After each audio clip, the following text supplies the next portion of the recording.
Nagadurga social media open చేస్తే చాలు నాగదుర్గ ఫోటోసే కనిపిస్తున్నాయి, నాగదుర్గ వీడియోసే కనిపిస్తున్నాయి, నాగదుర్గ గురించే మాట్లాడుతున్నారు.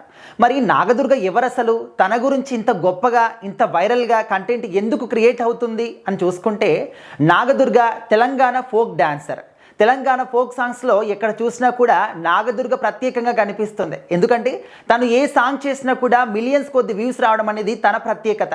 తను వృత్తిపరంగా చూసుకుంటే ఒక క్లాసికల్ డాన్సర్గా చేస్తున్నప్పుడు తన ముఖ కవలికలు కావచ్చు, అభినయం కావచ్చు, అందం కావచ్చు, డాన్స్ చేసే విధానం కావచ్చు, ఇవన్నీ కూడా చూసి కొంతమంది సోషల్ మీడియా ద్వారా తన వీడియోస్ అనేవి చాలా వైరల్ అవ్వడం ద్వారా తనకి ఫోక్ డ్యాన్స్లో ఛాన్స్ ఇచ్చారు. అండ్ ఎప్పుడైతే మొదటిసారి ఒక ఫోక్ సాంగ్లో చేస్తుందో ఆ సాంగ్కి విపరీతంగా లైక్స్, వ్యూస్, మిలియన్స్ కొద్ది వ్యూస్ రావడం అనేది వాళ్ళు గమనించారు. ఆ తర్వాత ఇంకా తను వెనక్కి తిరిగి చూసుకోవాల్సినటువంటి అవసరమే రాలేదు.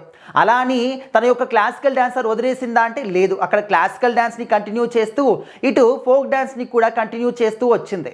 అండ్ అదేవిధంగా సినిమాల్లో, సీరియల్స్లో, చాలా వెబ్ సిరీస్లో కూడా తనకు ఛాన్స్ వచ్చింది. కానీ తను మాత్రం అలాంటివి అప్పుడే ఒప్పుకోలేదు. ఎందుకంటే తను చేసేటటువంటి వృత్తి ఏదైతే ఉందో, తన లక్ష్యం ఏదైతే ఉందో, తన యొక్క గోల్ ఏదైతే ఉందో అది క్లాసికల్ డాన్స్లో డిప్లొమా చేయాలి అని చెప్పేసి.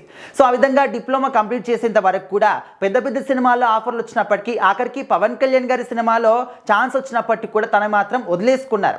సో తన ప్లేస్లో వేరే వాళ్ళు ఎవరున్నా సరే ఖచ్చితంగా ఓకే పోనీలే, డిప్లొమానే కదా దాందే ముందులే అని చెప్పేసి ఖచ్చితంగా ఇలాంటి ఛాన్స్కి, సినిమా ఛాన్స్ మళ్ళీ వస్తుందా అని చెప్పేసి వాళ్ళు ఆ విధంగా యూజ్ చేసుకునేవాళ్ళు. కానీ నాగదుర్గ గారు ఆ విధంగా కాదు. తనకి తన యొక్క వృత్తి, తన యొక్క ధర్మం, తన యొక్క గోల్ ఏదైతే ఉందో దాన్ని రీచ్ అవ్వాలి, దాని తర్వాతే ఎలాంటి ఛాన్స్లు అయినా కూడా అని చెప్పేసి ఫిక్స్ అయింది. కాబట్టి అటు క్లాసికల్ డాన్స్లో డిప్లొమా కంటిన్యూ చేస్తూ ఇటు ఫోక్ సాంగ్స్ చేస్తూ ముందుకు వచ్చింది. ఇప్పుడు డిప్లొమా కంప్లీట్ అయిపోయింది, తన గోల్ని రీచ్ అయింది. ఫోక్ సాంగ్లో కూడా తనకంటూ ఒక ప్రత్యేకమైనటువంటి స్థానాన్ని ఇంకా ఎవ్వరు కూడా స్థానాన్ని భర్తీ చేయలేరు.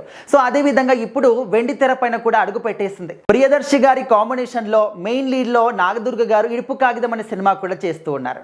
రీసెంట్గా ఇడుపు కాగితం అనే ఒక కాంట్రవర్సీ అనేది ఏ స్థాయికి వెళ్ళిందో మనం అందరికీ కూడా చూసాము. ఆఖరికి తెలంగాణ, ఆంధ్రాని రెండింటినీ కూడా విడదీసే స్థాయికి వెళ్ళిపోయింది ఒక కాంట్రవర్సీ అనేది. ఇప్పుడు సినిమా జస్ట్ ఒక టైటిల్ పోస్టర్ మాత్రమే వచ్చిందనమాట, ఇడుపు కాగితం అని చెప్పేసి. దానికే 2 తెలుగు రాష్ట్రాల వ్యాప్తంగా కూడా ఇంత కాంట్రవర్సీ అయిపోయి సినిమా పేరు అనేది అందరికీ కూడా తెలిసిపోయింది. కాబట్టి ఇప్పుడు ఈ సినిమాకు సంబంధించినటువంటి అప్డేట్స్ కోసం అందరూ కూడా వెయిట్ చేస్తూ ఉన్నారు. సో ఈ సందర్భంలో నాగదుర్గ గారు కొన్ని ఇంటర్వ్యూస్ కూడా ఇస్తూ ఉన్నారనమాట. సో ఒక ఇంటర్వ్యూలో మాట్లాడుతున్నప్పుడు తన ఫేవరెట్ హీరో ఎవరు అంటే ప్రభాస్ గారి పేరు చెప్పింది. ప్రభాస్ గారితో నటించే అవకాశం వస్తే ఖచ్చితంగా నేను ఆ అవకాశాన్ని మాత్రం వదిలిపెట్టుకోను, ఎగిరి గంతేస్తాను, అది నా డ్రీమ్ అని చెప్పేసి నాగదుర్గ గారు చెప్తూ ఉన్నారనమాట. సో మరి తన యొక్క కోరిక నెరవేరాలి అని చెప్పేసి అందరూ కూడా అనుకుంటూ ఉన్నారు, కోరుకుంటూ ఉన్నారు. అండ్ ఇంకొక మాట తనేం చెప్పారంటే, నాకు పెద్ద అవకాశాలు రాకపోయినా పర్వాలేదు, చేసినటువంటి ఒక్క క్యారెక్టర్ అయినా చాలు, ఆ క్యారెక్టర్లో తను పర్ఫార్మెన్స్ బాగా చేసింది అనే ఒక కాంప్లిమెంట్ నాకు చాలు, తను అందంగా ఉంది, గొప్పగా ఉంది, చూడ్డానికి చాలా బాగుంది, ఇలాంటి కాంప్లిమెంట్స్ నాకొద్దు, తను పర్ఫార్మెన్స్ పర్ఫెక్ట్గా చేసింది, చాలా అద్భుతంగా నటించింది, ఇలాంటి క్యారెక్టర్, ఇలాంటి యొక్క కాంప్లిమెంట్సే నాకు కావాలి.